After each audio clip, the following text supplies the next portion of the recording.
I'll be talking to Goodluck Jonathan about his struggle against the militant group Boko Haram.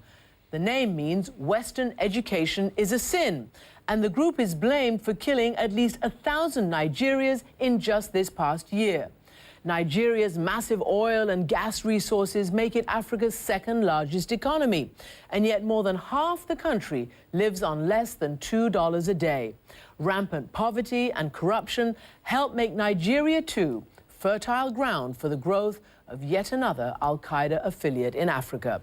My interview with President Goodluck Jonathan in a moment, but first, here's what's coming up later in the program. A man of God on a mission. This Irish priest is praying for change within the Catholic Church, but it could cost him his collar. And the paradox that's Nigeria. In one of the worst cities on earth, imagine people who sing with happiness. Trying to make a change. Our people, they die. Our children, they cry. We'll get to that in a bit, but first my interview with Nigerian President Goodluck Jonathan. He's in Davos, Switzerland for the World Economic Forum. We know our Nigerian viewers are incredibly active on social media, and so we encourage all of you and all our viewers to join in on Twitter using the hashtag Amanpour to discuss this interview. President Goodluck Jonathan, thank you very much for joining me from Davos. Thank you. Let me get straight to the heart of the matter. Today, on Capitol Hill, Secretary of State Hillary Clinton is testifying about Libya and about militantism in the region. And she identified Boko Haram as the biggest threat to one of the most important countries, namely your own. Do you see Boko Haram as a major existential threat to Nigeria right now?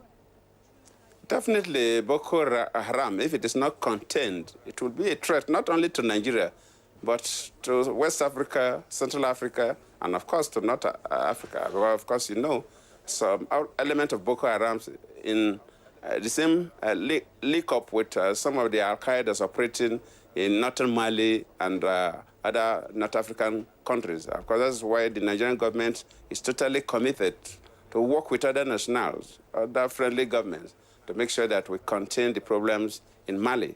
Because, as you rightly said, the issue of Libya tried to create more problems in the sub-region. We have seen what has happened. You mentioned Mali, you mentioned Algeria. Is Nigeria prepared in case there is a terrorist attack like we just saw in Algeria on a natural gas or an oil facility? Again, you are the most significant exporter in the region.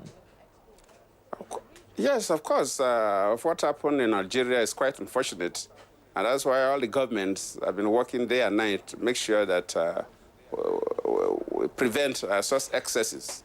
Do you believe that Boko Haram is just a security threat for you? Or, as some others believe, that it is also about resisting misrule and corruption, and that there needs to be a different or an additional way of dealing with it other than just military? No. Boko Haram is not as a result of misrule, definitely not. And sometimes people feel that it's a result of poverty, definitely not. Boko Haram is a local terror group, and we call on the rest of the world to work with us. Because now we are talking about Algeria, we are talking about northern Mali.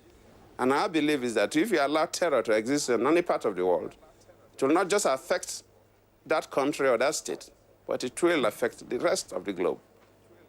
And we should not play politics with Boko Haram. Mr. President, the United States believes that the security forces in Nigeria are driving more people into the arms of Boko Haram. That is not correct. That is not correct. And I've said it severally.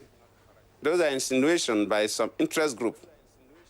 Well, definitely the insinuations by some interest group. All right, so one of those interest groups is the State Department of the United States. But let me ask you this. No. Yes, people sir. get wrong information to the State Department of the United States. The State Department of the United States, they have the means of knowing the truth. They should try and filter the truth. Well, sir, let me just say... They should not just listen to some people who have access to them, but they have means of knowing the truth. All right. Well, the United States Assistant Secretary of State has said that the methods of the crackdown is inflaming the population and inflaming the situation.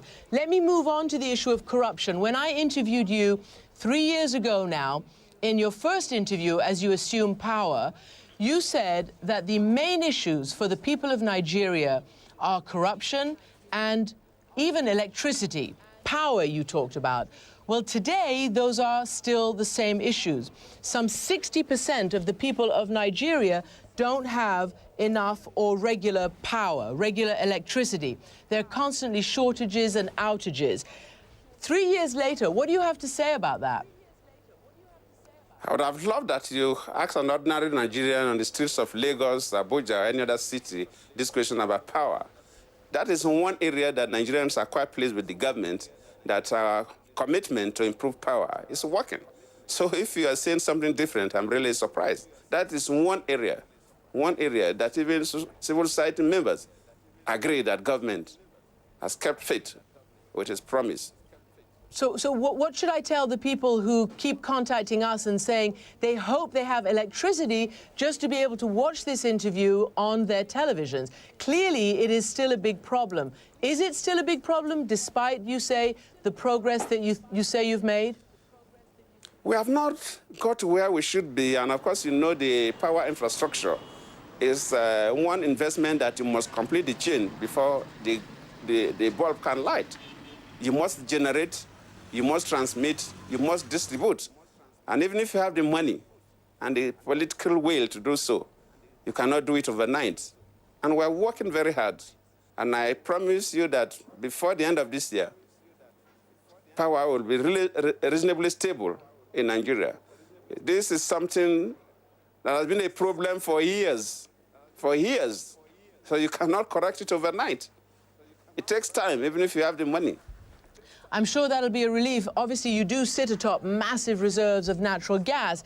And that leads me to the whole issue of corruption, which you say you're trying to tackle. And when people look at Nigeria and see all your wealth, they say, oh, my goodness, this is a country that is stealing and bleeding itself dry. Even your own minister, your Minister of Finance, has talked about, you know, just this past April, perhaps 400,000 barrels of oil a day simply being stolen, simply disappearing without any account.